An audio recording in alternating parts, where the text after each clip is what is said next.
आज हम लोग बात करेंगे 23 से आगे। आपको ही पता होगा संविधान में जो कुल मूल अधिकार हैं वो है 6। शुरू में कितना था? 7 था, एक हटा दिया गया। कौन सा? तो है ये देख रहे हैं, इसको हटा दिया गया है। बात कर लेते हैं 23-24 का। ये जो है क्या है? शोषण के विरुद्ध अधिकार। क्या है? शोषण के विरुद्ध अधिकार। शोषण कैसे कर सकता है कोई आदमी? आपसे ज़बरदस्ती काम करवा करके। दूसरी बात होता है कि 14 वर्ष से कम आयु के बच्चों से आप काम करवा करके। इन दोनों को माना गया है कि ये दोनों शोषण के विरुद्ध अधिकार है। यानी कि किसी भी व्यक्ति से आप ज़बरदस्ती काम नहीं करवा सकते हैं, बेगारी काम नहीं कर। बेगारी में बुझते हैं ना, बिना रुपया का। अनुच्छेद 23 में लिखा हुआ है। 24 में है कि 14 वर्ष से कम आयु के बच्चों को आप कारखाने हो गया, बड़े बड़ी चीज़ें जो भी काम है कुल मिलाकर के आपका ये होटल में भी वो नहीं कर सकता है 14 वर्ष से कम आयु के बच्चों को। इसलिए बड़ा बड़ा होटल में छोटका छोटका बच्चा लोग काम करता है, बर्तन धोने वाला, लेकिन वो आगू में नहीं रहता है, वो रहेगा बर्तन धोने में। कहा कि अगर सामने में रहेगा तो उस पर कार्रवाई हो सकता है। तो ये दोनों 23-24 में है शोषण के विरुद्ध अधिकार। 23 में क्या है? तो बलात् श्रम पर निषेध, मतलब किसी से आप ज़बरदस्ती श्रम नहीं करवा सकते, काम नहीं करवा सकते। 24 में क्या है? तो 14 वर्ष से कम आयु के बच्चों से आप काम नहीं ले सकते। ठीक है। अब हम बात करें 25 से 28, तो ये है आपको धार्मिक स्वतंत्रता। धार्मिक स्वतंत्रता मैंने बुझ रहे हैं ना। हमारा भारत जो है वो धर्मनिरपेक्ष है, मतलब यहाँ के व्यक्ति कोई भी धर्म अपना सकता है, इसमें कहीं कोई रोक नहीं सकता है कि तुम क्रिश्चियन क्यों है, तुम जैन क्यों है, तुम बौद्ध क्यों है।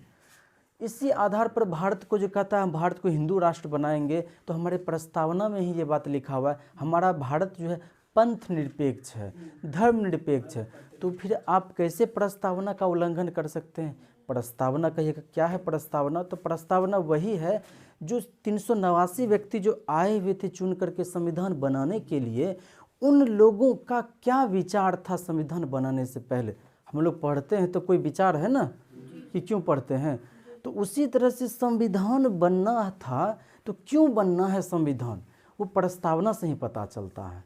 और बेरूबारी यूनियनवाद 1960 में ये भी हम लोग देख चुके हैं कि अगर संविधान में किसी बात का डेफिनेशन नहीं बढ़िया से समझ में आ रहा है तो प्रस्तावना को बार बार पढ़ा जाता है, बार बार पढ़ा जाता है, और उसी से निष्कर्ष निकाला जाता है कि अच्छा संविधान सभा जो था यानी संविधान बनाने वाला वो क्या सोच करके संविधान बनाया, उस आधार पर निर्णय लिया जाता है। तो प्रस्तावना का बहुत ज़्यादा वैल्यू होता है। और उसी प्रस्तावना में क्या लिखा हुआ है? धर्मनिरपेक्ष पंथ निरपेक्ष, मतलब कि आप किसी भी धर्म को किसी धर्म को राष्ट्र का नहीं कर सकते, राजकीय धर्म नहीं घोषित कर सकते। अधिकांश देश है सबका अपना अपना धर्म है, बड़ा बड़ा देश है सबका अपना धर्म है, लेकिन भारत धर्मनिरपेक्ष है। 25 में कहता है कि आप कोई भी धर्म स्वीकार कर सकते हैं, आपको कहीं रोक टोक का बात नहीं है, टीका लगा सकते हैं, हिंदू हैं तो मुसलमान टोपी पहन सकते हैं, धार्मिक कार्य आप बिल्कुल कर सकते हैं, कोई भी धर्म आप स्वीकार कर सकते हैं। ये बात है आपको अनुच्छेद 25 में। 26 में है कि धार्मिक कार्यों के प्रबंध की स्वतंत्रता, मतलब धार्मिक कार्य कुछ भी है, जिससे आप देखते होंगे कहीं राम राम होता है, कहीं भोले हरा भोले होता है, कुछ भी हो सकता है। मुसलमान का भी कोई भी अपना सभा लगा सकता है। धार्मिक कार्यों में प्रबंध की स्वतंत्रता है। बात समझ गए कि ना? ये आपको अनुच्छेद 26 में लिखा हुआ है। अब देखिए हम लोग धार्मिक कार्य करते हैं, चाहे वो मंदिर की बात हो, मंदिर में आप कोई भी है दान देवे करता है, और रुपया कहीं भी है तो उसका टैक्स सरकार को देना पड़ता है। अगर जिस भी रुपया पर टैक्स नहीं जा रहा है उसी को कहते हैं ब्लैक मनी। ब्लैक मनी ये नहीं कि वो गलत तरीके से कमाया गया है, गलत तरीके से भी कमाइए, लेकिन सरकार को टैक्स यदि दे रहे हैं तो ब्लैक मनी नहीं है। बात समझ गए हैं? तो रुपया कहीं भी है आपको उसका टैक्स देना पड़ता है सरकार को। लेकिन धार्मिक कार्य में जैसे कि आप मंदिर में कितने कितने रुपया रहता है, सोना चांदी बहुत सारा चीज़ है, रुपया पैसा, लेकिन उस पर टैक्स देने के लिए सरकार बाध्य हमको नहीं कर सकता है। ये आपको लिखा हुआ है अनुच्छेद 27 में। ठीक है। और अनुच्छेद 28 सरकारी संस्थान जो भी है, चाहे आप सरकारी स्कूल देखते हैं, मध्य विद्यालय, प्राथमिक विद्यालय, हाई स्कूल, जो भी है विद्यालय संस्थान सरकार के द्वारा पोषित है, वहाँ पर आप किसी एक धर्म विशेष का, किसी भी धर्म के बारे में आप उसका प्रचार प्रसार नहीं कर सकते, चाहे हिंदू धर्म के ही बारे में क्यों ना हो, चाहे मुसलमान धर्म के ही बारे में क्यों ना हो। तो यहाँ तो कह देता है कि मुसलमान लोग अपना नहीं करेगा, लेकिन अनुच्छेद 30 में कुछ गड़बड़ी है जिस वजह से वो लोग करता है, खूब बढ़िया से करता है। बात समझ गए? फिर से हम एक बार बात कर लेते हैं 23-24 में कि किसी भी व्यक्ति से आप जबरदस्ती काम नहीं करवा सकते हैं, अनुच्छेद 23 में है। 14 वर्ष से कम आयु के बच्चों से आप काम नहीं करवा सकते हैं, अनुच्छेद 24 में। इसमें कन्फ्यूजन होता है, तो देखिए 24 में से 10 घटाइए, 14 में 10 जोड़िए, 24 आता है। तो 14-24 ध्यान में रखिएगा ना। हाँ, ये नहीं कि 14 को 23 से जोड़ लीजिएगा, 14-24, 14 को 24 से। 14 वर्ष से कम आयु के बच्चों से आप काम नहीं ले सकते हैं, 24 में लिखा हुआ। और किसी व्यक्ति से आप जबरदस्ती काम नहीं करवा सकते, बेगारी नहीं कटवा सकते हैं, ये आपको 23 में लिखा हुआ। 25 से लेकर के 28 में धार्मिक स्वतंत्रता है। आप किसी भी धर्म के हैं, आपको बिल्कुल अपना धर्म मानने का अधिकार है, उस चीज़ को फॉलो करने का अधिकार, आपको कोई रोक टोक नहीं सकता। 26 में है कि धार्मिक प्रबंध की स्वतंत्रता, मतलब कि आप जो भी धर्म के हैं आप उसका प्रचार प्रसार खूब कर सकते हैं, आपको कोई रोक टोक नहीं कर सकता।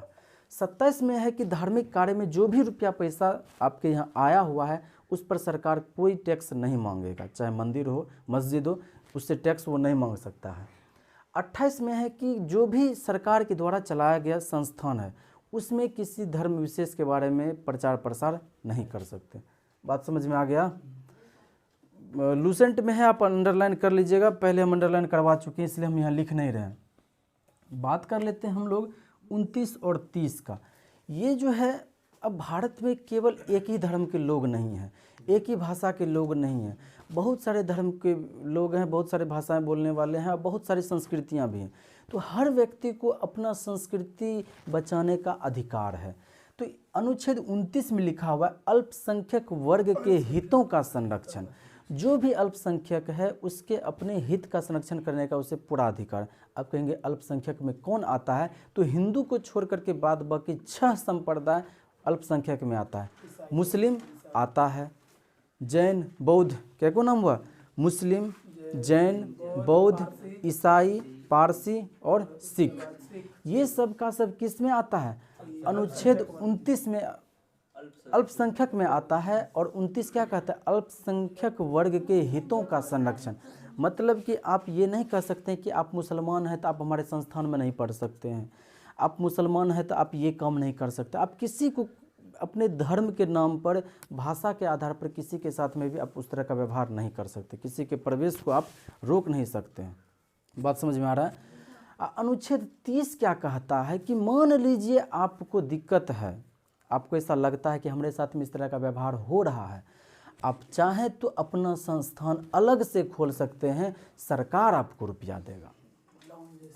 आपको क्या लगता है मदरसा जो चलता है मुसलमान का, वो मुसलमान के रुपया से चलता है, सरकार के रुपये से चलता है। बात समझ गए? वहाँ अरबी भाषा सिखाया जाता है कहने के लिए, उर्दू भाषा सिखाने के लिए वो होता है संस्थान। तो अल्पसंख्यक वर्ग के हितों का संरक्षण बात करें तो वो 29 में है। ये सवाल खूब पूछ लिया जाता है, ध्यान रखिएगा। अल्पसंख्यक वर्ग के हितों का संरक्षण अनुच्छेद 29 है, और यदि वो अपना संस्थान खोलता है तो उसमें सरकार उसको रुपया अनुदान देगा। ठीक। अनुच्छेद 31 इसको हटा दिया गया है। इसमें क्या था, संपत्ति का अधिकार था, जिसको कि कब हटाया गया है, 44वां संशोधन कब, 1978 में। इसको जो है 31 को हटा लिया गया। अब इसको बना दिया गया मौलिक अधिकार से हटा करके इसको बना दिया 300 के क में कानूनी अधिकार। कानूनी अधिकार के बारे में हम पहले इससे पिछले भी दिन बताए थे। कानूनी अधिकार वो होता है, सरकार आपसे उस अधिकार को छीन सकता है लेकिन कोई व्यक्ति नहीं छीन सकता। यानी कि संपत्ति का अधिकार किस में चला गया है, कानूनी अधिकार में। तो सरकार को यदि ज़रूरत पड़ेगा, रोड निकालना हो, ओवर ब्रिज निकालना हो, या आपके ज़मीन से कुछ खान निकल गया, वो सब कोई भी चीज़ आपका भूमि अधिग्रहण करना चाहे तो वो कर सकता है। ठीक है, ये जो है आपको 300 के कम में चला गया संपत्ति का अधिकार। 32 काफ़ी ज़्यादा इम्पोर्टेंट है। 32 को कहता है भीमराव अंबेडकर। भीमराव अंबेडकर कहते हैं 32 जो है वो संविधान का आत्मा है। समझ रहे हैं? ये तो संविधान का आत्मा अनुच्छेद 32 है। वहीं पर अगर संविधान की आत्मा ऐसे कहेंगे तो प्रस्तावना है, लेकिन अंबेडकर की नज़र से देखेंगे तो संविधान की आत्मा 32 है। आत्मा माने क्या होता है? शरीर से आत्मा निकल जाए तो शरीर कोनो काम का नहीं रहेगा। अब देखिएगा तो आदमी जिंदा रहता है तो वो डूब जाता है, आत्मा का कितना वजन है कि वो निकला बस तैरने लगता है। तो आत्मा बहुत ज़्यादा जरूरी। कहता है कि संविधान का आत्मा है, मतलब यदि इसको निकाल दिया जाए तो संविधान खेल खत्म हो जाएगा। अब इसमें है क्या? तो मूल अधिकार का यदि कोई भी हनन करता है तो आप सीधा अनुच्छेद 32 के तहत आप सुप्रीम कोर्ट जा सकते हैं। SC सुप्रीम कोर्ट आप जा सकते हैं। बात समझ रहे हैं? अनुच्छेद 32 के तहत, इसी को बोलते हैं संवैधानिक उपचारों का अधिकार। यदि कोई संवैधानिक आपका अधिकार जो है उसका हनन करता है, खास करके मूल अधिकार की हम बात कर रहे हैं, तो ऐसी स्थिति में आप डायरेक्ट सुप्रीम कोर्ट जा सकते हैं। और इसी में दूसरी भी बातें हैं 226 जिसके तहत कि आप हाई कोर्ट जा सकते हैं। मान लीजिए यहीं पर आप आइए 32, इसमें यदि आपका मूल अधिकार का हनन करता है तो चाहे वो सुप्रीम कोर्ट हो और 226 इसके तहत हाई कोर्ट हो, ये 5 तरह का रिट जारी करता है, उसी को बोलते हैं समादेश। लेकिन ये रिट जो है वो सरकारी व्यक्ति पर लगता है। मान लीजिए पुलिस आपको ज़बरदस्ती उठा करके लेके चल गया, बंद कर दिया, मिलने नहीं दे रहा है, तो ऐसी स्थिति में बंदी प्रत्यक्षीकरण रिट जारी करता है। दूसरी स्थिति में मान लीजिए कोई व्यक्ति है, पदाधिकारी है, वो सार्वजनिक कर्तव्य ठीक से नहीं कर रहा है, तो ऐसी स्थिति में परमादेश जारी करता है, मतलब कि आप ठीक से काहे नहीं कर रहे हैं, तो ये परमादेश हो गया। मान लीजिए कोई अधिकारी है, वो अपने अधिकार से आगे चल कर के काम कर रहा है, तो उसके लिए जो आता है वो अधिकार परीक्षा है। अब देखिए सुप्रीम कोर्ट, हाई कोर्ट, इसके अलावे भी बहुत छोटा छोटा कोर्ट होता है, लेकिन सबका अधिकार बटा हुआ रहता है। आपके परिवार में ही कोई बड़े हैं कोई छोटे हैं, तो सबका अलग अलग है, कोई ये चीज़ देखता है, कोई वो चीज़ देखता है, कोई वो चीज़ देखता है। अब किसी को नहीं है ज्ञान, उसमें भी हाथ लगा दे तो बड़का मना करता है कि अरे कथी कर रहा है तुम, नहीं मना करता है। तो उसी तरह से मान लीजिए कि हाई कोर्ट या सुप्रीम कोर्ट से नीचे कोई कोर्ट है, वो अपना अधिकार से आगे चल कर के काम कर रहा है, तो वहाँ पर रिट जारी करता है प्रतिषेध का। कहता है तुम पहले काम रोको, उसके बाद कहता है जो भी तुमको काम मिला है ना वो तुम्हारे अंदर का काम नहीं है, इसको हमारे पास भेजो, तो उत्प्रेषण। बात समझे? रिट क्या वो है याद रखिएगा, टोटल 5 वो है रिट, उसी को समादेश भी बोलते हैं। आपकी किताब में सब कुछ लिखा हुआ, हम उसको आसान भाषा में बता रहे हैं।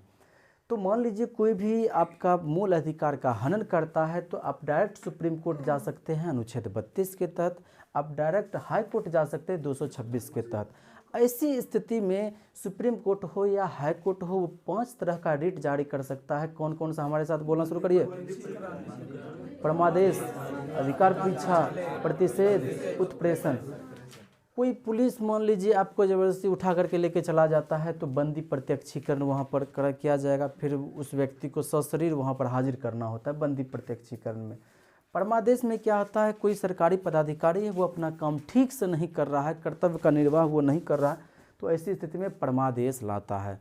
फिर अधिकार परीक्षा लेख, कोई सरकारी अधिकारी है वो ठीक से काम क्या कर रहा है, तो अधिकार से बढ़ करके काम कर रहा है, तो उसको बुलाता है, पूछता है कि अधिकार आप किस अधिकार से कर रहे हैं, तो अधिकार के बारे में पूछा जाता है, इसी को बोलते हैं अधिकार परीक्षा।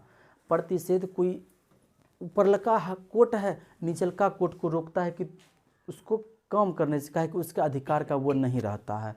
और उत्प्रेषण मतलब जो भी काम है रोक दीजिएगा तो उसको करेगा कौन, कहिएगा भेजने के लिए तब ना भेजेगा, तो ये उत्प्रेषण है, इसके तहत वो भेजता है आगे तो कार्रवाई होता है। ठीक है। अनुच्छेद 33 में हम लोग बात करें तो देखिए पुलिस हो गया, आर्मी हो गया, इन सब का भी मूल अधिकार है, लेकिन सोचिए इन लोगों के पास रहता है राइफल, बंदूक, अगर उसको एनहे छोड़ देगा तो क्या हाल होगा? वही हाल होगा जो पाकिस्तान का हुआ है। पाकिस्तान का हाल एकदम बुरा है। वहाँ एगो जगह है पेशावर, वहाँ AK-47 एनहे बिकता है, ऐसे ही खरीद सकते हैं। तो उस तरह का हालत होगा तो किस हालत में चले जाएंगे हम लोग, पाकिस्तान बन जाएंगे। तो उसी अब इन सब चीज़ों को रोकना ज़रूरी है। पुलिस पर भी कंट्रोल रखना ज़रूरी है, आर्मी सबको भी कंट्रोल में रखना ज़रूरी है। एलिए आर्मी में जाता है ना, ओकरा खूब गरियाता है, गरिया करके उसको जो है, उसके अंदर जो है मजबूती भी होना चाहिए और सहने का क्षमता भी होना चाहिए। ये नहीं, अब देखो होशियार आदमी वो नहीं हुआ जो तनी तनी बात पर उछलने लगता है। होशियार आदमी वो हुआ जो मौका देख करके उछले। अब मारना है आतंकवादी को, अपने में झगड़ा कर लिए, राइफल है, मार दिए अपने सैनिक को, क्या हाल होगा। वही हुआ था एक बार सीआरपीएफ के साथ में, उसको जो है अपने परिवार को लेकर के दोस्त मजाक वजाक नहीं होता है, वह करता था मजाक। अब उसको क्या पता था कि इतना बड़ा काम कर देगा। गुस्सा में सब सुतला था 6-7 गो, सब पर गोली तरतरा दिया। तो इस तरह का गाली गलौज किया जाता है, वो भी हर चीज़ जो है कोई ना कोई रीज़न ही होता है। तो उन सब चीज़ों को कंट्रोल में रखना ज़रूरी है। तो उन सब का भी अधिकार छीना जा सकता है अनुच्छेद 33 के तहत, लेकिन यहाँ पर संसद के द्वारा, याद रखना है, संसद के द्वारा कोई भी पुलिस है या फिर आर्मी है, उसका अधिकार, मूल अधिकार, उसका भी तो मूल अधिकार है कोनो, वो छीना जा सकता है संसद के द्वारा। संसद में इन्हें कहिए केवल प्रधानमंत्री, संसद का मतलब केवल प्रधानमंत्री होता है। संसद का मतलब लोकसभा, राज्यसभा और राष्ट्रपति, इतने तीनों आता है तब कहते हैं संसद। अब बात कर लेते हैं 34 का। 34 में देखिए, किसी विशेष क्षेत्र में कोई खराब स्थिति देखा गया, मान लीजिए कि पाकिस्तान बॉर्डर का जो क्षेत्र है वहाँ पर मार्शल लॉ लागू रहता है। क्या है मार्शल लॉ में? ये होता है कि वहाँ का अलग नियम चलेगा, आपका मूल अधिकार, सब मूल अधिकार खत्म। अभी आप देख रहे थे मूल अधिकार 21, जीवन का अधिकार 20-21 कभी समाप्त नहीं होता है। कितना बड़ा आपातकाल लग जाए, 20-21 समाप्त नहीं होता है। समझ गए? यही था आपका मूल अधिकार। यहाँ से आपके एग्जाम में सबसे ज़्यादा पूछा जाता है।